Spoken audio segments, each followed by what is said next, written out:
साथियों नमस्कार। मैं विनय आपका स्वागत करता हूं आपके अपने YouTube channel our past and future पर।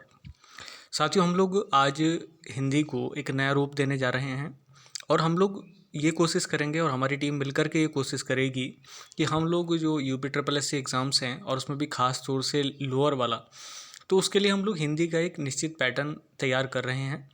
और आप लोग जितने भी और कॉम्पिटिटिव एग्ज़ाम्स हैं जिनमें हिंदी आती है उसके लिए भी आप लोग यहाँ से महत्वपूर्ण कंटेंट गेन कर सकते हैं। साथियों हम लोग इस बात का भी ध्यान रखे हुए हैं कि जितना भी कंटेंट यहाँ पर उपलब्ध है सारा सही हो और ये सभी एग्ज़ाम पर्पज़ से उपयोगी भी हो।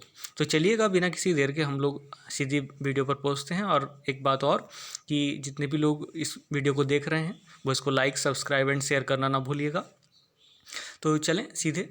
तो हिंदी हम मूल भाषा की ही बात कर रहे हैं जो हमारी मातृभाषा है और उससे जुड़ी हुई जितनी भी बातें हैं वो सारी चीज़ें हम लोग आज पहले अध्याय में देखने वाले हैं। तो आपकी स्क्रीन पर लिखा हुआ है भारतीय आर्य भाषाओं की मूल जननी है संस्कृत भाषा। साथियों प्राचीन काल से ही आप लोग देखते हैं कि एक महत्वपूर्ण भाषा हमारे क्षेत्र की रही है संस्कृत, और बाद में इसी से विकृत रूप लेकर के अन्य भाषाओं का जन्म हुआ है, ये निकल करके वो आई हैं। तो कैसे कैसे उनका विकास हुआ उस पर हम लोग पहले चर्चा करेंगे, उसके बाद देखेंगे कि अन्य अन्य भाषाएँ कैसे डेवलप हुई।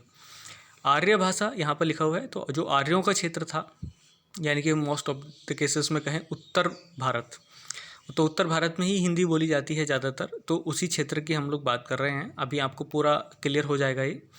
तो चलिएगा बिना किसी देर के हम लोग पहुंचते हैं यहाँ। तो एक क्रम आपके सामने लिखा हुआ है साथियों। पहले लिखा हुआ है संस्कृत, फिर प्राकृत भाषा और उसके बाद अपभ्रंश। अब हम एक एक करके इस पर चर्चा करने वाले हैं। तो आप जानते हैं कि हमारी जो संस्कृत है पूरी तरीके से व्याकरणिक भाषा है और संस्कृत व्याकरण काफ़ी स्ट्रॉन्ग रही है, और जिस वजह से संस्कृत भाषा भी अपने आप में एक भाषा रही है और बाद में ये जटिल भाषा भी हो गई। तो साथियों जटिलता की वजह से ये आपको पता ही होगा, और समय के साथ साथ इस भाषा में थोड़े से शब्दों का विकृत रूप होना शुरू हो गया। अब थोड़ा सा विकार आना शुरू हो गया। अब विकार आने की वजह से उन शब्दों में थोड़ा सा परिवर्तन हुआ और वही कहलाया प्राकृत भाषा। तो आप देखेंगे कि संस्कृत शब्दों के कुछ बिगड़े होने की वजह से इसको कहा गया प्राकृत भाषा। अब आप कहेंगे कि प्राकृत भाषा ऐसे क्यों? तो ये जो शब्द है प्राकृत, ये एक प्रकृत शब्द से निकल करके आया है।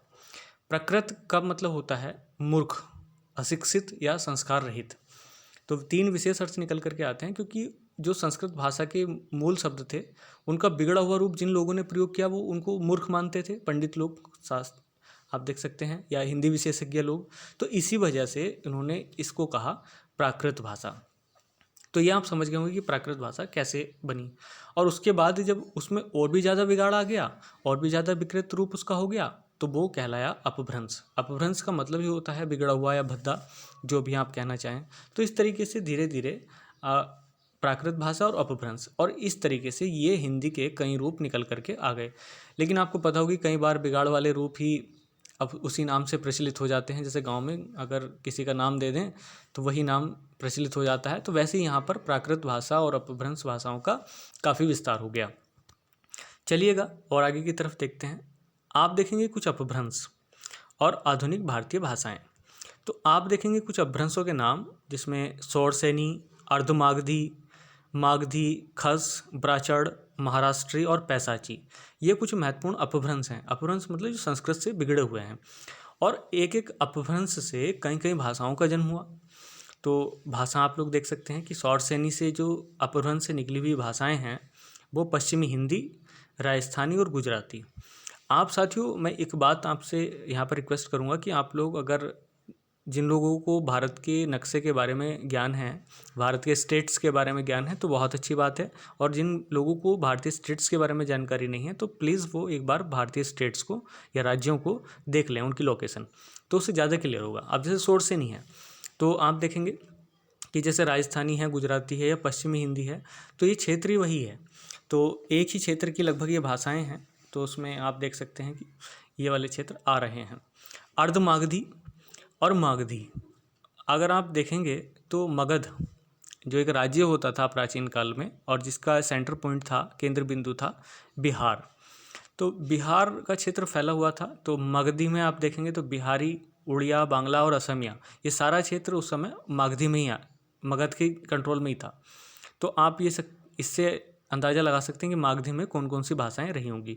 और जो शौरसेनी और मागधी के बीच में है उसे हम लोग अर्धमागधी बोलते हैं, क्योंकि वहाँ तक प्रचलन थोड़ा सा कम है। और इसे हम पूर्वी हिंदी, जो बिहार के बॉर्डर पर कह लीजिएगा और उत्तर प्रदेश का जो पूर्व का हिस्सा है वहाँ पर ये भाषा बोली जाती है। तो इस तरीके से आप लोग उस क्षेत्र को देख सकते हैं। तो इधर शौरसेनी हो गई पश्चिम की तरफ, अर्धमागधी हो गई बीच में, और मागधी हो गई पूर्व की तरफ, यानी कि बंगाल बिहार वाली साइड। उसके बाद है खस, ये पहाड़ी क्षेत्र ही है। पहाड़ी जो भाषाएं हैं जिसमें गढ़वाली, कुमायूनी और ये अन्य भाषाएं। ऐसे एक ब्राचड़ है, ब्राचड़ में पंजाबी और सिंधी, ये दो खास भाषाएं आती हैं इसमें। महाराष्ट्र में मराठी और पैसाची में कश्मीरी भाषा। तो साथियों इन चीज़ों को आप लोग एक बार कंठस्थ कर लीजिएगा, क्योंकि कुछ चीज़ों को तो आपको कंठस्थ करना ही होगा, तभी जाकर के आप लोग हिंदी भाषा पर अपनी पकड़ बना सकते हैं। तो जब एक बार आपका ये अपभ्रंश और आधुनिक भाषाओं के क्षेत्र कवर हो जाएं तो आप लोग इनको मैप में भी भर सकते हैं और अन्य तरीके से भी देख सकते हैं। चलिएगा कुछ और चीज़ देखते हैं। अब देखो ऊपर लिखा हुआ है भाषाएं, उपभाषा और बोलियां। भाषा में भाषा के अंतर्गत कई उपभाषाएं होती हैं और उपभाषाओं के अंदर कई कई बोलियां होती हैं। तो ये भी चीज़ आपको देखनी है। साथियों अब एक सवाल यहाँ पे ये उठता है कि भाषा और बोली में क्या अंतर है। तो भाषा आप जानते हैं कि भाषा के साथ लिपि का भी संबंध होता है, यानी कि भाषा को लिखा भी जा सकता है, जबकि बोलियों को लिखा जाए ये ज़रूरी नहीं है। तो इस तरीके से भाषा और बोली में अंतर, बोली मतलब बोलना बस, तो उसको लिखने से यानी कि लिपि का उसका कोई संबंध नहीं होता। अब यहाँ पर प्रमुख उपभाषाएं देख रहे हैं हम लोग, और उससे जुड़ी हुई जो प्रमुख बोलियाँ हैं उस पर हम लोग बात करने वाले हैं। तो आप समझ गए होंगे संस्कृत से अपभ्रंश निकले।